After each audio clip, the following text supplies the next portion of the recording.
Bismillahirrahmanirrahim. Assalamualaikum warahmatullahi wabarakatuh. Bagaimana kabarnya kalian hari ini? Alhamdulillah baik. Alhamdulillah baik, Pak. Ya, tetap di rumah. Kalau keluar rumah gunakan masker, jaga kebersihan, sering-sering cuci tangan.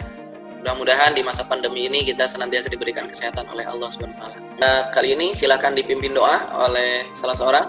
Boleh Hafiz, silakan. Baik. Sebelum memulai pelajaran hari ini, alangkah baiknya kita berdoa menurut agama kepercayaan masing-masing.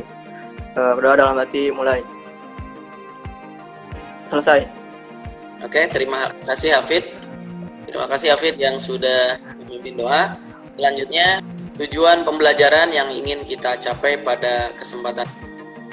Indikatornya menjelaskan konsep keberlanjutan dalam sejarah, menjelaskan dengan singkat contoh peristiwa dari konsep keberlanjutan, kemudian menyajikan konsep keberlanjutan dalam sejarah melalui presentasi.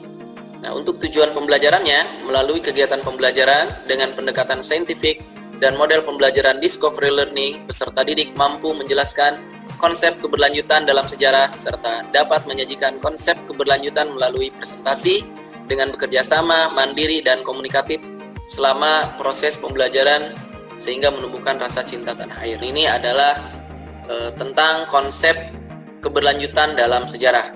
Materi ini merupakan kelanjutan dari materi sebelumnya tentang konsep perubahan. Silakan kalian amati gambar yang Bapak tampilkan ini. Apa yang kalian bayangkan ketika kalian melihat gambar dari yang Bapak tampilkan ini? Ada yang mau berpendapat? Silakan Wildan. Oke, jadi gambar yang tertera pada layar yaitu kejadian demonstrasi pada tahun 1966, 1998, dan 2020.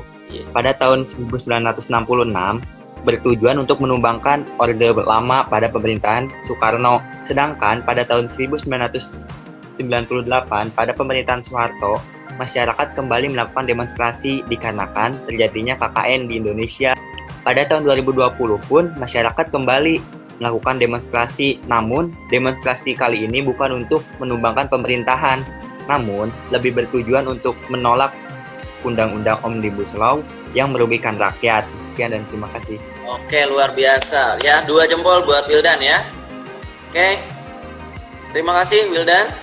Selanjutnya anak-anak, kalian bisa melihat lebih jauh, lebih dalam tentang materi keberlanjutan dalam sejarah ini di link video yang sudah Bapak simpan di Google Classroom. Silahkan kalian masuk ke Google Classroom untuk pertama mengisi absen, jangan lupa, kemudian berdiskusi di dalamnya, dan silakan Bapak akan memantau di Google Classroom dari diskusi yang sudah kalian lakukan. Baik anak-anak, setelah kalian melakukan diskusi di Google Classroom, juga melakukan absen, selanjutnya Bapak minta kalian untuk mempresentasikan hasil diskusi yang sudah kalian lakukan di Google Classroom. Silahkan untuk efektifan waktu kelompok 1 untuk menyampaikan hasil diskusinya. Salah seorang. Assalamualaikum warahmatullahi wabarakatuh. Ya. Saya Kenanga dari perwakilan kelompok 1 akan mempresentasikan hasil diskusi yang tadi telah kami lakukan. Kelompok kami membahas tentang pengertian dari keberlanjutan. Keberlanjutan yaitu suatu peristiwa yang berhubungan dengan peristiwa lainnya dan saling mempengaruhi dalam urusan waktu. Menurut KBBI, keberlanjutan artinya berlangsung terus-menerus atau berkesinambungan. Contohnya seperti kasus korupsi, kolusi nepotisme, atau KKN di Indonesia. Nah, kasus ini yang terjadi di era reformasi merupakan keberlanjutan dari budaya KKN masa Orde Baru. Dan KKN pada masa Orde Baru merupakan keberlanjutan pada KKN masa Orde Lama. Silahkan, ada dari kelompok lain yang akan bertanya? Hafiz, Pak. Silakan. Tadi kan kelompok 1 mengemukakan pendapat mengenai pengertian konsep keberlanjutan dari berbagai ahli kayak Arnold J. Toynbee, terus ada Kunto Wijoyo. Nah, di sini Hafiz pengen aja nanya, pengertian konsep berlanjutan menurut kelompok 1 sendiri itu apa? Izin untuk menjawab pertanyaan dari Hafiz. Silakan. Jadi kalau menurut saya itu simpel aja. Keberlanjutan adalah rangkaian peristiwa di masa lalu, masa sekarang, maupun masa depan yang tidak dapat dipisahkan satu sama lainnya. Jadi satu sama lainnya itu selalu terhubung gitu aja, Pak.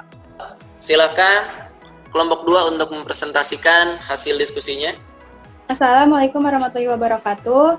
Saya Andini Syifa Fadilah dari perwakilan kelompok 2. Di sini kami akan membahas tentang perkembangan dalam konsep keberlanjutan dalam sejarah menurut Kunto Wijoyo beserta contohnya. Yang pertama, selain membahas manusia atau masyarakat, sejarah juga melihat hal lain, yaitu waktu. Waktu menjadi konsep penting dalam ilmu sejarah. Sehubung dengan konsep waktu, dalam sejarah, menurut Kunto Wijoyo, meliputi perkembangan, keberlanjutan atau kesinambungan, pengulangan, dan perubahan. Perkenalkan, nama saya Cantika dari kelompok 2. Di sini saya akan menjelaskan tentang perkembangan dalam konsep keberlanjutan dalam sejarah menurut Kunto Wijoyo. Disebut mengalami perkembangan apabila dalam kehidupan bermasyarakat terjadi gerak berturut-turut dari bentuk yang sederhana ke bentuk yang lebih kompleks. Contoh dari perkembangan adalah perkembangan demokrasi Amerika. Dalam contoh ini, pada masa lampau, Amerika merupakan terdiri dari kota-kota kecil di New England. Izin menjawab, Pak. Silakan Andini. Jadi keberlanjutan itu kan adalah suatu keadaan yang telah berlangsung lama, di mana di dalam keberlanjutan ini dapat terjadi perubahan demi perubahan yang berkesinambungan. Selanjutnya kita akan dengarkan presentasi dari kelompok 3. Silakan kelompok 3 untuk menyampaikan presentasinya. Saya perkenalkan, saya Dinda dari perwakilan kelompok 3. Mempresentasikan mengenai materi kesinambungan. Kesinambungan Kunto Wijoyo adalah kesinambungan itu bisa terjadi apabila suatu masyarakat baru hanya mengadopsi lembaga lama. Baik, contoh dari kesinambungan dalam sejarah itu misalnya adalah masyarakat kolonial, kebijakan pemerintah kolonial Belanda yang mengadopsi kebiasaan lama antara.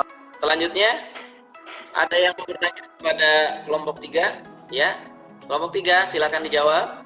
Baik, kesinambungan menurut dalam hubungan dengan urang waktu itu kayak adanya masa lampau, masa sekarang dan masa yang akan datang yang saling berhubungan, Pak. Baik, terima kasih buat kelompok 3. Selanjutnya kita akan dengarkan pemaparan dari kelompok terakhir, kelompok 4. Kepada kelompok 4 dipersilakan. Assalamualaikum warahmatullahi wabarakatuh. Saya Keisha Nurgita Aprilia dari kelompok 4 akan menjelaskan tentang pengulangan dalam konsep keberlanjutan dalam sejarah menurut Kunto Wijoyo beserta contohnya. Baik, silakan ada yang bertanya ke kelompok 4. Wildan, Pak. Ya. Pertanyaan saya, apakah pengulangan dalam sejarah selalu berdampak positif? Bagaimana bila pengulangan itu berdampak negatif? Baik, dengan presentasi terakhir dari kelompok 4, berarti semuanya sudah menyampaikan hasil presentasinya. Bapak minta salah seorang untuk memberikan kesimpulan dari pembelajaran kita hari ini. Oke, silakan Safa.